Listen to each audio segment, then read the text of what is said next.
যে ঘরে নামাজ নাই সে ঘরে যতই আয় রোজগার হোক না কেন বরকত থাকবে না। রাসূল পাক সাল্লাল্লাহু আলাইহি ওয়াসাল্লাম বলেছেন, ফজরের নামাজ মানুষের আয় উপার্জনের বরকত দান করে।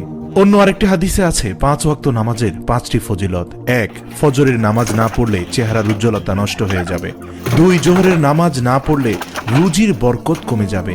3, আসরের নামাজ না পড়লে শরীরের শক্তি কমে আসবে। মাগরিবের নামাজ না পড়লে সন্তানাদি কোনো উপকারে আসবে না। এশার নামাজ না পড়লে নিদ্রায় পরিতৃপ্তি হবে না। আল্লাহু আকবার। আল্লাহ রাব্বুল আলামিন নামাজের মাধ্যমে আমাদের ঘরের বরকত আনার তৌফিক দান করুন।